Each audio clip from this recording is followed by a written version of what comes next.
Hi friends, I am making something that I usually make in the summertime, but I have some things to use up and I'm going to have it for a side dish or even a main meal while I'm on this soft food phase. It is scrumptious. Again, as always, I make things up as I go. I'm hoping I don't go too fast. I hope I have all my things out. I'm already missing something. My knife. Hang on. Okay. What I am making is either going to overwhelm you or underwhelm you. I am making quinoa Greek salad, and I usually serve it cold. So I'm going to show you how I did it all summer, and it was a hit. I still am using up herbs. Look at, I've got my fresh mint from my garden. The last 3 sad tomatoes, I'm going to chop these up into my salad. That's my last 3 big tomatoes. You know that I just made well, it's simmering right now, cherry tomato jam. It's unbelievably delicious, and it's a good use up because some people are like overwhelmed like I am when they have cherry tomatoes. In this plastic Rubbermaid, the first thing I do is make the dressing. So we're gonna see. This is a Johnstown, New York, upstate lemon from my son's. Smells like a lemon. Perfect looking lemon. He has a lemon tree and he had it in his yard in the driveway, and it had about, I want to say, at least a dozen. Look at the juice that's coming out of a Johnstown upstate New York lemon. I'm shocked. Obviously the dressing is going to be lemon. We're going with the Greek theme because it's a Greek salad themed quinoa salad. We're going to squeeze that in, the juice of a lemon basically. Get rid of the pits. If I was smart, I would have zested that first, but since I'm a ding-dong, we're going to put some salt. You don't need much dressing because the flavors are going to come from everything else. Pepper. And then I'm going to try to do like an equal part olive oil. So the juice of a lemon, maybe 2 tablespoons of olive oil. Now remember, this is going to make a salad. You're just looking for, and here's where it might get interesting. Usually I did oregano.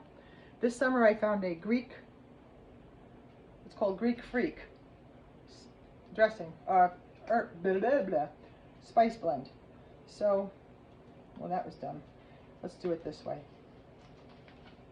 I'm going to put a little bit of this in here. So I'm going to tell you how much roughly. About a ½ teaspoonful.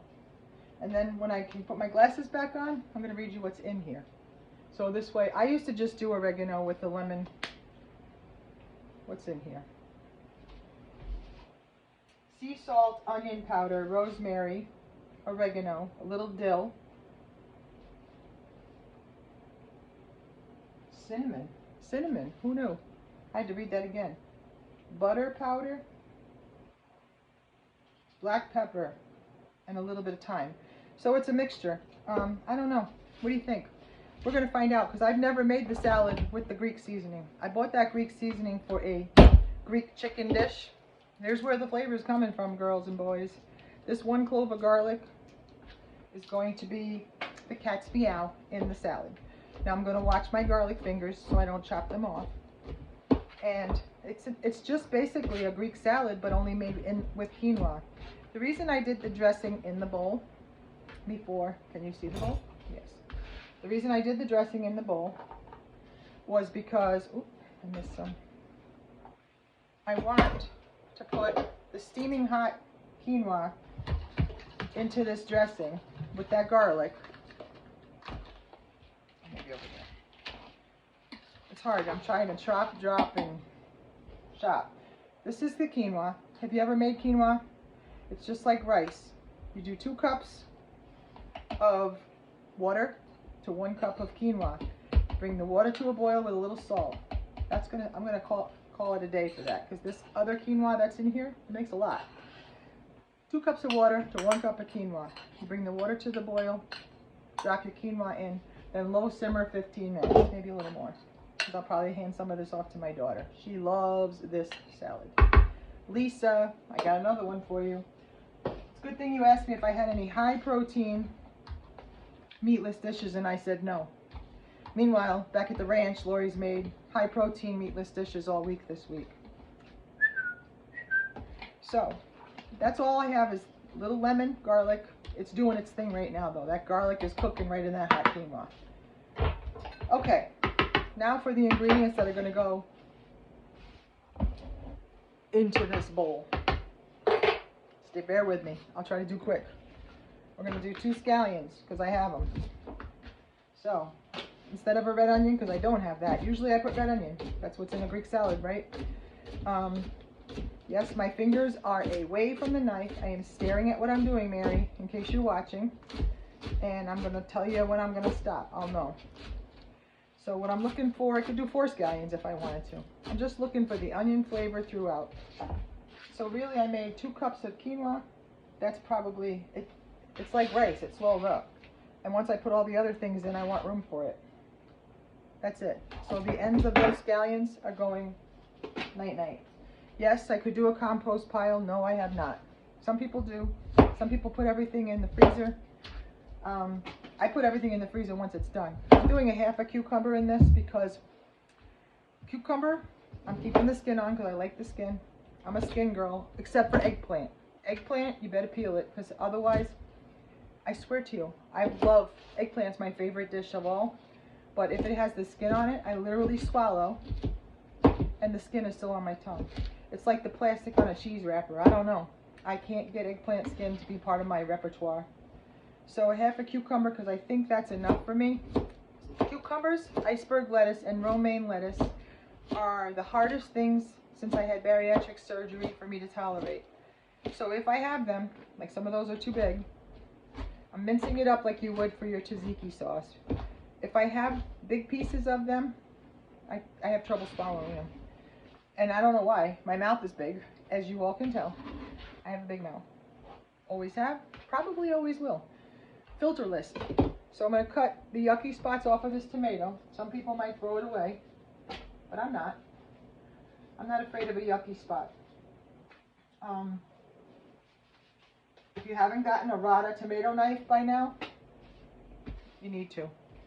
So this tomato knife just cuts through everything. As you can tell, these are the end of the summer tomatoes. They're going to give you some tomatoized flavor, but they're not the best in the redness world.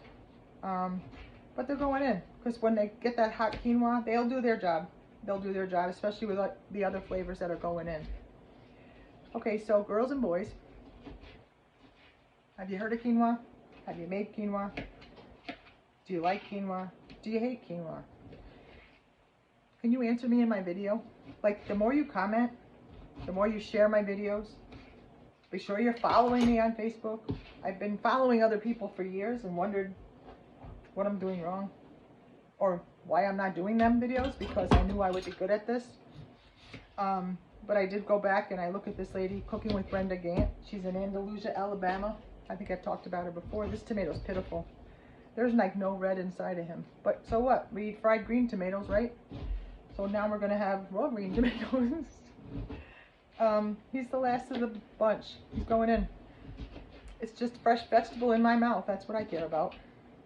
But I got to cut it small and why I'm using the tomato knife. Okay, so Brenda Gant. She did a whole video to her friends and followers. She said, please help me out. Please make sure you're following me on Facebook. Please make sure you're sharing my videos. I am also on a whole bunch of bariatric and high protein sites now because people have shared. I can't believe, like I don't know, I started out with a brand new page and last I looked I was over 600 followers. I'm happy with that. I'm not even doing this to be followed by the general population as much as I'm doing this to have Braylon, my granddaughter, and my children. I mean, I'm not doing it. So obviously, this could have used better tomatoes, but we don't have them. Same as I didn't bring a paper towel over. So I put 2 end of summer, not so beautiful tomatoes, but I'm going to add to it. It's going to get good. Mint. I love mint in this salad. So mint is going into my salad. I don't know how much yet until I look at it. I'm over here. You're over there. I'm over here. Do you like mint? Have you had tzatziki sauce? Is it all foreign to you? Let's talk about family. Did you grow up in an ethnic family? Because I sure did. My dad is French Canadian. He grew up in New York City at 66th Street, Raylan, Weston, River. I hope you see this one day. 66th Street is now Lincoln Center in Manhattan. Roasted red peppers, I have them open, so they're going in. So it's now 66th Street is Lincoln Center in Manhattan. Each building on that street was a different nationality back in the 1950s. For example, my Uncle James was in the Irish building.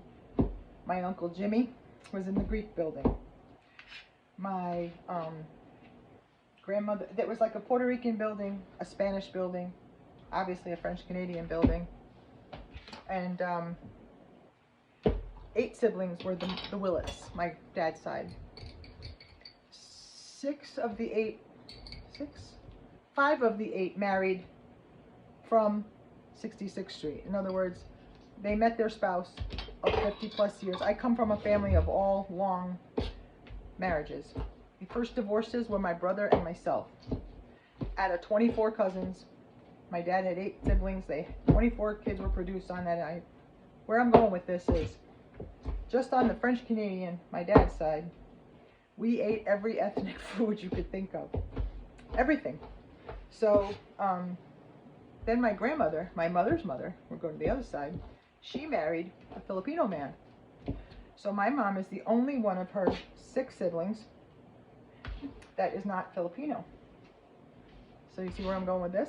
So I can make pancit and adobo and Filipino food and Mexican food, because if my grandmother, my mother's mother, dated a Mexican, she made Mexican food. So then I was 16 when I knew what guacamole was and having a margarita, and she choked tequila and pineapple.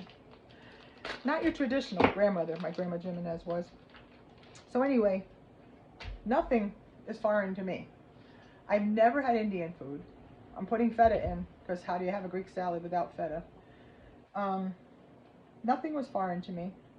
Nothing seemed off limits. But like I said, I never had Indian food. I don't think we had any Indian family relatives. And as I grew up in Long Island. So I ended up being around, I'm not Italian. Everybody thinks I am, because most people in Long Island are Italian or Jewish. Well, I'm not. And, well, that's sort of true. Now this is really bad. So, first of all, I'm talking away. You've watched me put roasted red peppers. Those were Kalamata olives. I don't even know if I told you. Cucumbers, mint, scallions, lemon, garlic. Got one more ingredient to put in this. Then you chill it and you lick it. So, I wasn't Italian or Jewish, or so I thought. And then in 2020, I did Ancestry.com. My mom never knew who her dad was. She was born when my grandma was 14. So I did Ancestry, and I did 23andMe, and I should have opened this before doing 2025 and You.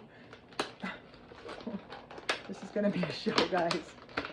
There goes broken hand. Here we go. What I'm going to put in next is chopped spinach, because I think that is what I always put in for both nutrition, but I'm not going to cut up the tomato knife. So where I'm going with that is, I didn't think I was Italian or Jewish, but then once we did Ancestry.com and 23andMe, turns out my mom was 50% Jewish, Ashkenazi Jew, and it told us what areas, and then I did both to verify that it was all true. Then I found her 2 brothers that she now has that my mother never knew, because my mom passed away. And I reached out to them and said, I think we're related. It's unbelievable. Like, I finally knew what 25% of me was, but the weird part was, they could have thought, this lady's a crackpot, which I am.